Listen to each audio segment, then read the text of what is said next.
studying plant pathology and microbiology at National Taiwan University, and also taking the Chinese herbal medicine program since last year. So I'm not a doctor or medical student. I still be interested in traditional Chinese medicine. And today, I want to share this traditional Chinese medicine with you and talking about whether it is useful. To begin with, let's do an exercise. Please everyone, close your eyes and put your middle fingers on the sides of your head. And slightly rub your head counterwise 3 times and clockwise 3 times. I think during the end of semester, most of you didn't have enough speaking time and have sore eyes. Okay, does it feel better? Okay, and some of you may take this while you're studying for entirely. But have you ever thought about where this simple therapy comes from? The acupoint that we place is called 太阳穴, which is come from traditional Chinese medicine, which can be abbreviated in TCM. And the core concept of TCM model is there is a vital life energy called qi would flow through our human body. And the qi would flow through in channels called meridians, which is called from the outside of the body to inside the body and between organs and organs. And also, they believe that our human body is a balanced system composed of yin and yang, 2 complementary and opposite powers in the universe. And also, there are 5 major elements in the TCM, such as wood, fire, earth, metal, and water. And each complement is correspondent to certain organs. Based on those concepts, TCM has developed several therapies, such as herbal medicine, acupuncture, and cupping therapy. So first of all, I will introduce the herbal medicine. There are lots of herbal medicine reported in the books of TCM, such as 本草纲目. And the best thing is, there are some of them were proved that there is definitely some effective ingredients in those herbs, such as mint, ginger, ganoderma, and cordyceps. And besides, as 2015, the Chinese scientist Tu Youyou was inspired by the books of TCM and extracted artemisinin from artemisia successfully. And artemisinin is able to defeat the malaria and also save millions of people's lives. Another therapy I want to introduce is acupuncture. Acupuncture is a very special therapy.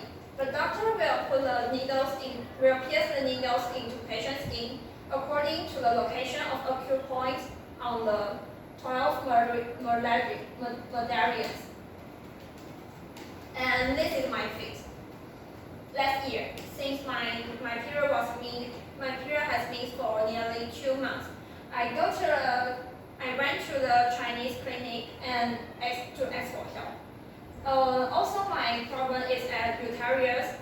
The doctor pierced the needles on my feet, and I think the feeling of taking acupuncture was very weird. My feet were nerve, but it won't hurt. And something amazing happened. After I took the acupuncture, my period was coming next day. The next one I want to introduce is cupping therapy. Cupping therapy is also special. The doctor will put fire into the glass bottle to let the inside bottle to be vacuumed, and then put the bottle on your skin. They believe that in this way it can help her to relieve the blood stasis. Also, the cupping therapy may sound scary. There was still lots of followers of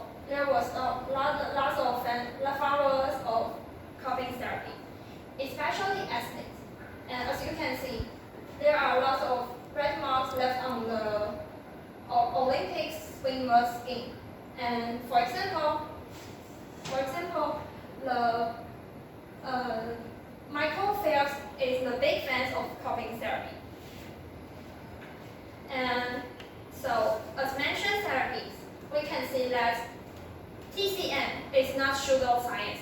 It actually can cure people by its own way. And not only in Asia area, there are more and more people start to use TCM to cure themselves. In this graph, it shows that the current status of globally TCM clinic. And as we can see, there are more and more people start to use TCM. And the red line is the acupuncture. The green line is herbal medicine.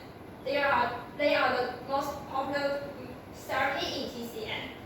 And as we can see, the growth rate of acupuncture is much more higher than the growth rate of herbal medicine, which means that the acupuncture is the most trustworthy therapy in the TCM. Moreover, last year, the World Health Organization included the certain TCM treatment into the newest international classification of disease. And it is a big deal for TCM, which means that the world start to pay more attention and start to put more fitness into the TCM. In the end, so I stick up for TCM. I still believe in the modern medicine, and sometimes I will use it. And it is not denying that the modern medicine has much more exact instruments or much more drug with immediate effects. But I think that the effectiveness of modern medicine didn't mean that we should abandon the traditional medicine. Instead, we could combine modern medicine and the traditional medicine together. In this way, maybe we can have much better healthcare environment. To sum up, TCM is not useless; it is useful, and we should keep this ancestral wisdom generations after generation. And this is all of my presentation. Thanks for listening.